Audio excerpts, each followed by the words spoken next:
एमानक पाखे राति बहुत बड़ एमानक एते स्वप्न जे राति पाईगले भी स्वप्न सरबनी। तेणु ये जो सरकार ये सरकार ऋणं कृतं घृतं पिबेत सुखम भवेत जावत जीवेत।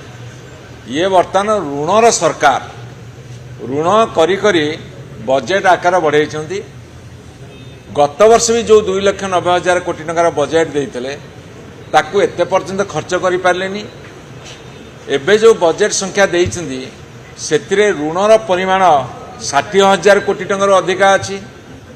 केंद्रीय अनुदान अच्छी ता साथरे विभिन्न फाइनेंस कमिशन अनुदान अच्छी। तेणु यही भाव में बजेटर कलेबर बड़ कर। तेणु ताकू गोटे अर्थरे कह जाई पारे हाथी भलिया बजेट ये जंदा भलिया खर्च करिवे।